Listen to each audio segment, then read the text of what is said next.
Creating stuff can be difficult.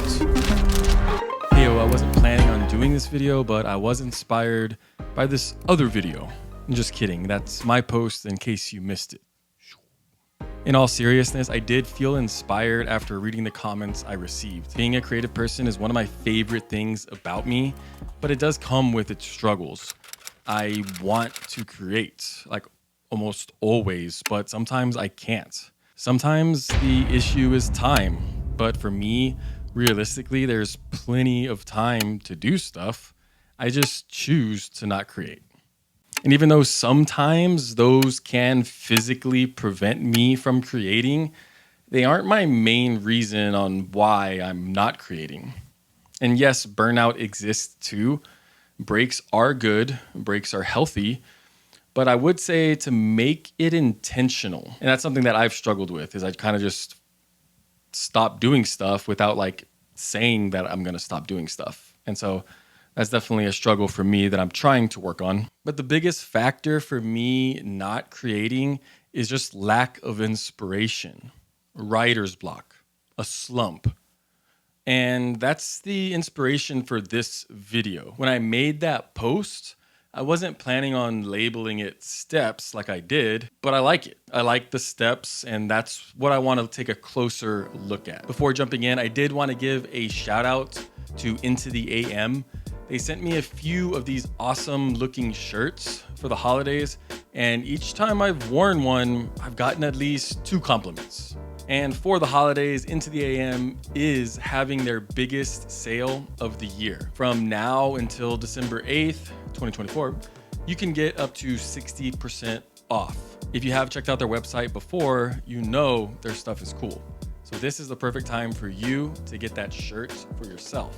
Or they can make really great gifts. I love their graphic tees, and the designs can be pretty inspirational. Also be sure to check out the link in the description box below and code for an additional 10% off. Back to creating. Step 1, find inspiration. Way easier said than done.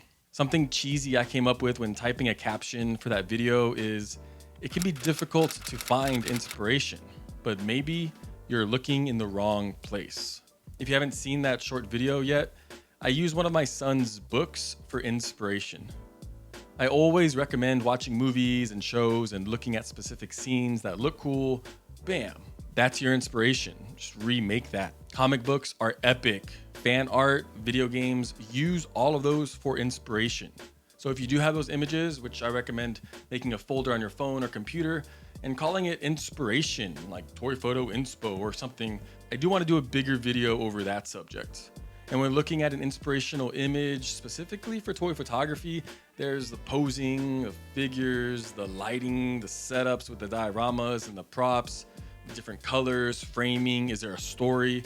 A lot of times I find myself focusing on trying to create something like totally unique when like really that's pretty difficult. Like it's okay to be inspired by other art and other forms of art. And for finding inspiration, I haven't heard anyone recommend a children's book before. I thought of trying to do a scene from it before, and I didn't really try too hard, and it never worked out. But this time, it all clicked. Maybe I'm just wiser. And flipping through this one Star Wars book, there's a good chunk of pics that I would love to try to recreate in the future. And since this is, like step 1, the most challenging step, I did want to mention a few other places where I found inspiration before moving to step 2. This shot was inspired by a Fortnite screensaver. So Fortnite's a video game. When you load like into a match, like it has this different screensavers. They have a lot of cool images. Some of them are comic book styles and just like looking at the posing, the lighting, the colors, like what comes out, like there's inspiration there. I examined it, I saw the characters and the setup. I knew what I had, the characters, and then I knew what I needed. And the main thing that was missing was the explosion. So I was excited to make that. I took it one piece at a time after crafting the plume, and then I worked on posing and then the positioning. And I really love the way it came out. Might be one of my favorite images that I've done for this year. So sometimes it's just that little spark to make you want to create an explosion. Another way is a friend or family member suggesting a shot. So when I first started doing toy photography, I had a lot of friends throwing out different requests. And I would definitely do a good amount of them, but I also had my own ideas and I was on fire and just creating my own stuff.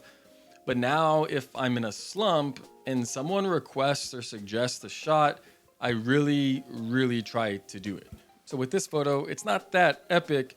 I had one of my good friends in my gaming chat. When I had posted, I had done some construction on my Xbox controller and I kind of combined a few different ones to repair it and get like a decently working one. And I had a friend message me on the side and said, hey, you should, like, that would be cool with R2-D2 in it. Like, I thought about, like, yeah, that would be kind of cool, like incorporating, you know, this kind of chaos and mess into a photo. So that was the inspiration for the shot, and it got me off the couch and paused the game a little bit to boom, like, I'm gonna take a photo. So that request got me pumped to create. One other way that I was inspired to create something was asking my son what figures he wanted me to take pics of for his birthday. So maybe you don't have friends that request anything. Well, then you can ask one of them, ask someone. They might just say Spider-Man. Okay, well then just do some quick portrait of Spider-Man. Personally, I think the more detailed the request, the better when it comes to this tip. But my son is really into Sonic, and so of course he chose his new Sonic 3 toys, and that was how I got this photo. He did kind of help me pose them a little bit after I set them up. So I was really excited to do it. Like, it got me locked in and focused. From there, let's go to step 2. Focus on one piece at a time. In the short video, I put this at number 3, but I think it's better at number 2. So whether you have one image you want to create or maybe a few images that something you like and want to combine, take it one piece at a time. So in one pic, you might like how the guy is posing. And then in this other pic, you like the background and the way the colors are. And in this other pic, you just like the way the trooper looks, and you love the lighting on him and the contrast between the, like, his white armor and the dark background.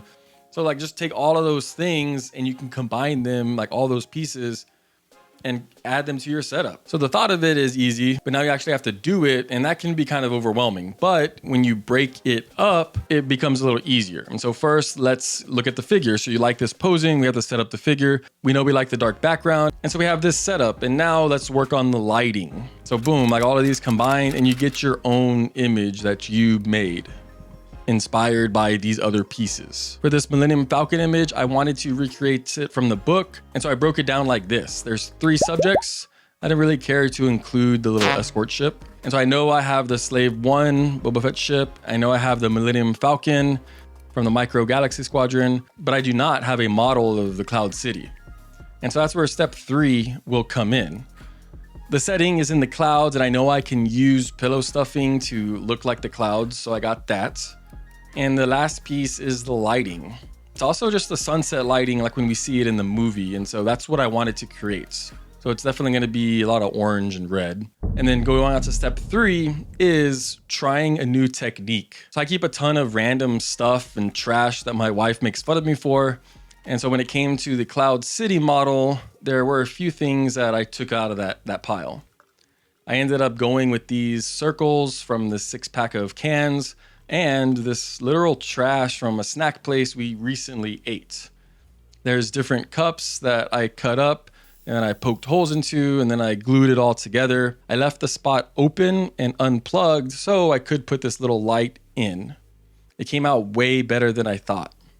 And something else new that I tried is bringing the object way closer and on a different table. I tried to do this all on the desk, but there just wasn't enough room. I had stacked these boxes on this stool to give it the height that I wanted. And lastly, something I don't normally do is mix scales. And so obviously this Cloud City model is way smaller in scale than these ships. And so to get the ships to look good, so I ended up taking a separate picture where I zoomed in a little onto the city. And then in Photoshop, I combined the images together. On to step 4 is trying to make it look cool. So anybody can color a paper or play a few chords on the piano, but doing it well is where it can be tricky. So going back to step 1, finding that inspiration, that's the hardest part. For me, once I get to that step, I love tuning the lights and taking the picture and moving the lights and taking another picture and moving the subject and so on, and just trying to get that perfect looking image that I want, that I see in my head. I don't want to say just settle on it, because sometimes that is okay. Like just, it's like 80% there, that's okay. But I do want to say try to make it look good. Try to make it look cool. With toy photography, a lot of the time, the lighting is what would make or break a shot.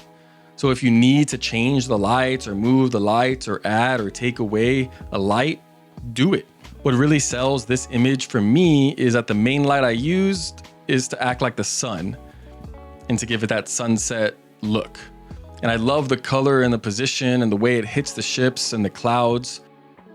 And then loading it all up with some fog was the cherry on top to really just blend it all together. And then step 5, almost done with our list, is making it your own. So I don't mean it as don't post someone else's work, but more so add your own flair to it. For my children's book example, I'm pretty much using this image. Like I'm not combining other influences. Like I'm not adding any other characters to it, but I did want to add a bit more epicness. And so hopefully you find it a bit more epic than this book image. I wanted it to be a bit brighter, more obvious effects, and I wanted the city to look a bit hidden. Partly because of my close-up, my creation looks kind of ugly, but also I think that it helps sell the size and destination of the image. Our last step, step 6, is make it your own. And no, that's not a typo, but I wanted to repeat it as well as repeat something I say often, which is to have fun. If you don't enjoy your art and enjoy doing any of this, then why are you even doing it? If you're using your creative gift as a business or taking pics of specific products or people, then that might be a different conversation. But your art doesn't have to be perfect. One comment I received that they said that they used a watercolor filter in their, like that comes in their camera. And if that's something that interests you and can help mix it up and spark some creativity, inspiration, then do it. If afterward you think like the image doesn't look good, then you don't use it again. Or like you can tone down the effect and try again. There's no right way to do the art. You just go and do it. I feel like I am making all of this for myself in the future so I can, pump myself up later. But hopefully, like if you are in a creative slump, like I was, it can help you out too. Create and inspire.